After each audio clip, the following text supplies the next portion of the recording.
हाय, आपके साथ मैं हूँ Surabhi Sharma. India TV YouTube channel subscribe करिए, बेल आइकन दबाएं। मुंबई के केईएम हॉस्पिटल में भी ब्लैक फंगस के मरीजों का इलाज चल रहा है और केईएम में इस वक्त ब्लैक फंगस के 72 मरीज भर्ती हैं। ब्लैक फंगस कितना खतरनाक है, इस बीमारी का इलाज कैसे किया जा रहा है, केईएम हॉस्पिटल के डीन से संवाददाता राजीव सिंह ने बात की।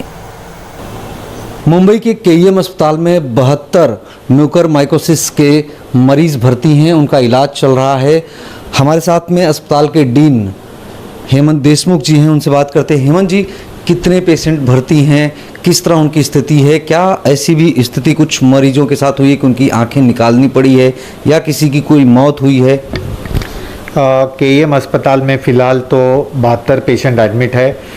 ये 72 पेशेंट पूरे म्यूकरमाइकोसिस से ग्रसित हो गए हैं और ये म्यूकरमाइकोसिस उन्हें पोस्ट कोविड के बाद यानी कोविड की ट्रीटमेंट लेने के बाद म्यूकरमाइकोसिस हो गया है।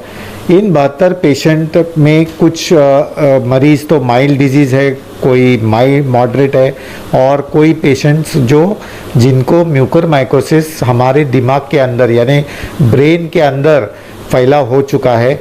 और इन म्यूकरमाइकोसिस के पेशेंट को एक ही कक्ष में हम रखते हैं, 1 या 2 कक्ष में सबको साथ में रखते हैं, इसलिए क्योंकि अगर हमको म्यूकरमाइकोसिस की पूरी ट्रीटमेंट करनी है तो एक मल्टी डिसिप्लिनरी टीम जिनमें एक ईएनटी सर्जन होता है, एक मैक्सिलोफेशियल सर्जन होता है, एक ऑफ्थेल्मिक सर्जन होता है और न्यूरो सर्जन। इनके अलावा अगर म्यूकरमाइकोसिस की जो हम दवाई देते हैं, एम्फोटेरिसिन बी जो लाइपोसोमल हो या कन्वेंशनल हो, उसकी देखभाल करने के लिए हमारे पास फिजिशियंस भी है।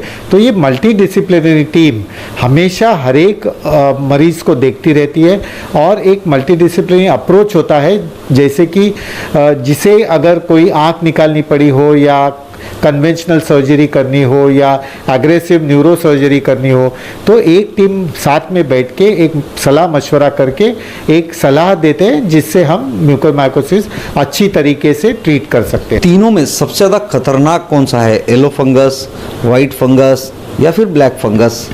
अभी जो ब्लैक फंगस बोलते हो यानी म्यूकरमाइकोसिस है, वो सबसे जानलेवा बीमारी हो सकती है और इसके कारण मैंने बताया कि ये ब्रेन की तरफ भागती है। और ब्लैक फंगस जब तक हम निकालते नहीं और उसे हम दवाई से कम करते नहीं तो ये जानलेवा भी ठहर सकती है। ब्लैक फंगस से मरीजों को आंखें तक गंवानी पड़ रही हैं और अहमदाबाद में तो इस बीमारी के साइड इफेक्ट्स का हैरान करने वाला मामला सामने आया। यहां डेंटल हॉस्पिटल में 90 से ज्यादा मरीजों के दांत, मसूड़े, ताल और जबड़े सर्जरी करके निकाल दिए गए हैं। डेंटल हॉस्पिटल में ब्लैक फंगस के 150 मरीज ट्रीटमेंट के लिए आए थे, जिनमें 90 से ज्यादा की सर्जरी की गई है। इन मरीजों को आर्टिफिशियल दांत, मसूड़े और जबड़े लगाए गए।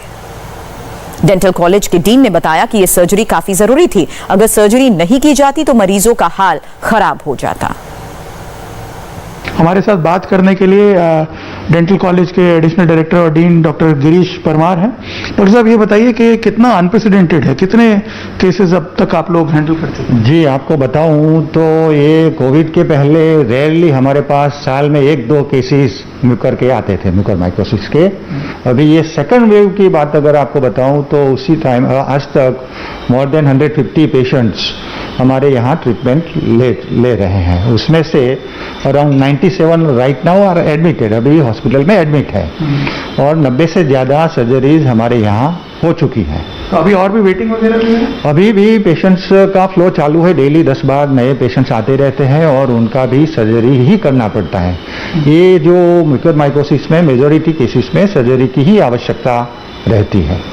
तो ये जो सर्जरी वगैरह की जा रही है पेशेंट पे परफॉर्म, ये कितनी सीवियर है, कितनी गंभीर है इसके परिणाम? क्या मैक्सिमम जो पेशेंट्स हैं उनके जो ऑर्गन्स हैं माउथ के वो रिमूव करने पड़ते हैं? जी, मेजॉरिटी जो सर्जरी करते हैं उसमें जो पेशेंट का है अपर जॉ, हार्ड पैलेट और उसके surrounding teeth, molars and premolars को हटाने पड़ते हैं। एक बड़ा सवाल सर ये उठता है कि ये जो 90 पेशेंट्स आप बता रहे हैं जिनके जॉज या दूसरे जो टीथ वगैरह, पैलेट वगैरह रिमूव करना पड़ा है, इनका फेट अब क्या रहेगा? क्या किस प्रकार से रिहेबिलिटेट किया जाए? जी, जो not only upper jaw and hard palate, लेकिन जो नाक का पोर्शन है, आँख का पोर्शन है, कान का पोर्शन है, ये सारा आर्टिफिशियल डिवाइसेस, प्रोस्थेसिस हमारे यहाँ पहले से भी होते थे, इनका भी कर रहे हैं। जो पेशेंट का हीलिंग हो जाता है, नॉर्मल हो जाता है, उनके आर्टिफिशियल ये जो रिहेबिलिटेशन करना पड़ता है, अपर जॉ, अपर टीथ और नेजल पार्ट, नोज, आँख का एरिया,